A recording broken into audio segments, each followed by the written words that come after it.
If traditional punishments worked for kids with ADHD, you probably wouldn't be watching this video. I want you to know that you're not failing as a parent. You're not failing at discipline, and your child isn't ignoring you.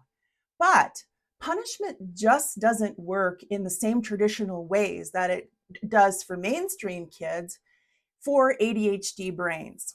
Listen, parents and teachers have tried everything, taking away privileges, grounding, consequences, charts, warnings. We've seen all of it, and things just don't seem to work. So this topic in today's video is not an easy one, and it can be subject to massive debate. And it is not a one-size conversation. It doesn't fit everybody. So let's get into it. Before I get going too far, and in case we haven't met, I'm Jen.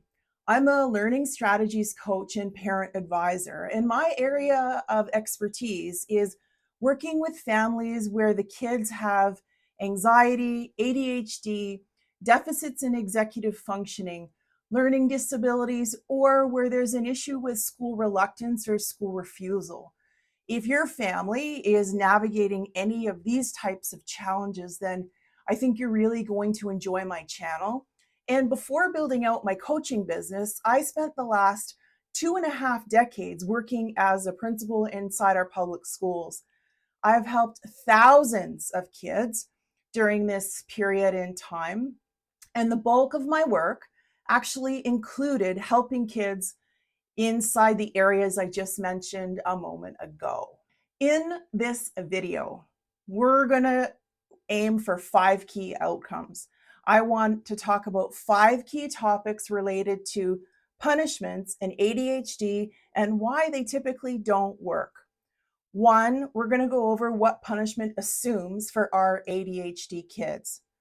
2, we're going to go through the ADHD brain, how it operates in some simple terms that you're going to really be able to understand.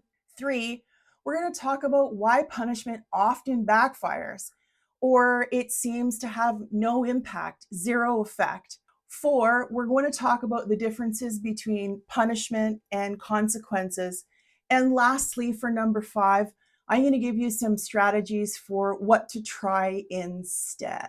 Point number 1, what the punishment strategy assumes in our kids. Most traditional punishments, quote unquote, are based on 3 old assumptions. 1, we're assuming that the child knew or knows what to do. 2, we're assuming that the child has the ability and skills to do it. And 3, we're assuming that it is a choice, that the child deliberately and strategically chose not to do it. For our kiddos with ADHD, most of those assumptions are actually quite false. You will see that ADHD is not a motivation problem. ADHD is a skill deficit problem. It is a skill regulation problem. And as a result, so many of our ADHD kids are missing many of those critical executive function skills to be able to connect punishment with outcome with preferred behavior. We have to ask ourselves, is this issue coming up with our kids because we think it's them being defiant, it's them being oppositional, or a better question to ask ourselves is this an issue of lagging skills? Most of the time, it is due to a lack of skill and how to use it. Point number 2, the makeup of the ADHD brain, how it operates in simple terms, is a massive factor for whether or not consequences actually stick. So like I was saying a moment ago, ADHD impacts executive function, not necessarily intelligence. Those 2 things are mutually exclusive. Inside those executive function deficits, there are many, many things that are happening simultaneously, stacking one on top of the other, if you will, that are impeding our kids' ability to operate here. 1, they're struggling with inhibition. They have a great deal of difficulty pausing before acting. Two, they're struggling with working memory. In other words, the ability to hold information from a moment ago, manipulate it, and apply it in a different way or in a future manner. Three, remembering past experiences. A fancy term for this is called episodic memory. In other words, remember the time X happened and Y was the outcome? These kids don't have the ability to always connect those factors together. Emotional regulation, self-regulation is a problem. Time awareness or time blindness is also a challenge here. And forward future thinking is also really impaired. Many of our ADHD kids cannot see that their actions will have future consequences down the line. And lastly, task initiation here is also at play.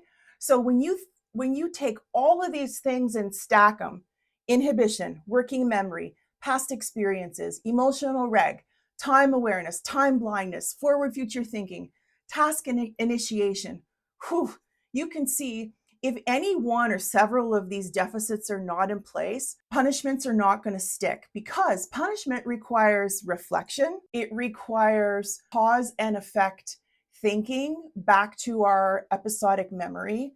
It requires the ability to connect and have delayed learning. That delayed learning needs to be in place for this to actually work. Consequences that happen way down the line, if they're not right away, typically they don't really stick. So if the brain can't piece those things together really quickly in our ADHD kids, we're going to just be banging our heads against the wall in frustration. You might be asking yourself, why do I feel this way? Why should anyone watching this video listen to my advice? Well, here's the thing. Some parents don't always realize that schools are not always set up to support non-typical learners. Sometimes I feel that there are things that parents don't know inside the schools that are inadvertently working against our kids. You could say that perhaps the governments or the school boards don't really want to know, they don't want parents to know what those things are. So if you want my take on what I think some of these factors are, you're going to want to download my freebie, and it's called 6 Hidden Secrets That Governments Don't Want Parents to Know About Our Schools and How They're Impacting Your Kids. The link is going to be in the description below if you want to access that freebie. Back to the video. Point number 3, why punishment often backfires or feels like it's the road to nowhere. Studies have shown that punishment really increases stress level, shame behaviors, and that whole emotional humiliation factor, especially if it's something that has happened publicly. As we know, stress and shame shuts down the prefrontal cortex area of our kids' brain. So the logic and reasoning brain switches off, and that reptilian brain is really what is kicking in. Here's what kids can sometimes internalize. They can't separate the difference between what I did was wrong or bad. They internalize, I am bad, or I can't get it right, or I'm not worthy of this.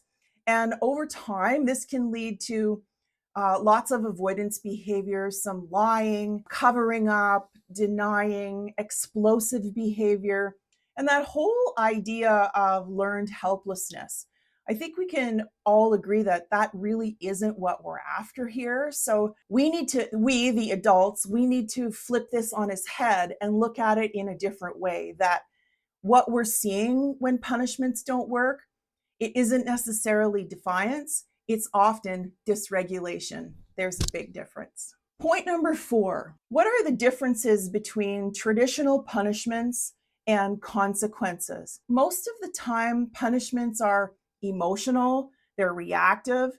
They can often be rooted in control. So there are times where one person is the loser and one person is the winner. It's effectively about power. That's not really what we want. Instead, we're looking to build effective and natural consequences when things don't go the way that we want them to go with our kids. We want the consequence to match the infraction, so to speak. We want it to be predictable. We want it to be neutral. And we want it to be building skill in the future. We all know this. Kids with ADHD, they need immediate feedback for when something doesn't go well. Sometimes with this abstract or external structures, it doesn't really go very well for those kids with those kinds of profiles. And we, the grown-ups, the adults, we have to make sure that we ourselves are regulated before we can attack or address those dysregulated things that are coming along from our ADHD kids. We know that if the student or the child is dysregulated, that there's no learning that is actually happening. Here's the biggest point here inside of number 4. I think we have to shift the focus from a position of consequences and punishment to accountability and personal responsibility. I'm going to say that again. We're shifting to a position of accountability and personal responsibility, which in my view is way more impactful for learning down the line. The million-dollar question here inside of point number 5 is, well, what do we do instead? What should we try that's a better option? We have to shift our thinking from how do I stop this or fix this to what skill is missing? A complete reframe. Oh, and I want to say one thing. Do I think that consequences are okay or compulsory? Yes, I absolutely do. Even for our ADHD kids, absolutely they're important for our ADHD kids. I think the accountability piece has to match the situation, and I think it has to have a real world application. Secondly, how do we get around this? Well, we have to teach skills outside the moment where it's actually happening, on the front end of something, after the incident has occurred, where perhaps the emotional component has been brought down a little bit. We have to really teach transitions. Often, recovery after mistakes takes time. It takes reflection. It takes space. So yes, we can use the usual suspects, visual reminders and checklists. One thing I really love is the use of physical activity. Nothing is better than helping a kid regulate or learn a new skill than when they're physically depleted, especially in these situations. Like I said a few minutes ago, giving the feedback immediately after something goes wrong is important. Long-term delayed feedback or long feedback loops with kids with ADHD, not really effective. Focus on things like, next time, what would help or what could you do differently? Critically important here is, how does the child plan to right the wrong that has happened? In other words, how are we getting the student to understand that he or she needs to clean up the mess or make it right or undo or repair the harm that was possibly caused? Often this can result in an act of kindness or service towards another, which in my opinion is never ever a bad thing. I also want to say this. I think there are times when natural consequences have to be the best teachers for our ADHD kids, especially if the situation is of low risk, shall I say. If we the adults, if we're always bailing the kids out of these situations when they mess up, in my opinion, there's no growth. There's no application for forward learning and situations that are going to be needed, that are going to need that skill in the future. So, and again, that's not really what we want here. Before I wrap up, you might be wondering, well, what makes me qualified to give you this advice here inside this video? Did you know that I spent over 2.5 decades working inside our public schools? I've worked with thousands of challenging kids inside my role as principal. By the way, how lucky am I to have had the chance to do that? But if you're curious to know more about my personal background, experience, and expertise, you'll get a much better idea by watching this video here on your screen now. I know that it isn't always simple and easy to hold kids accountable when they mess up. I think we can all agree that this accountability component matters a lot. A couple things to remember. I'm a believer in our kids do well if they have the skills on board to do so. If they're not doing well, I don't necessarily think it's a character flaw or anything like that. It's usually a skills gap. The studies have shown punishment doesn't build skills. We're looking for accountability, we're looking for support, structure, and coaching. These are the things that build skills in our kids. I think when we stop asking our kids with ADHD to behave like they have the skills that they don't yet have, we have to start teaching those skills that they're missing. Everything for our kids change. There's no doubt about it. Lastly, I hope that you have found this video to be helpful and you'll be a bit more intentional about how you operate with your own children or your own students. Is this a lagging skill, or is this an intentional defiant thing?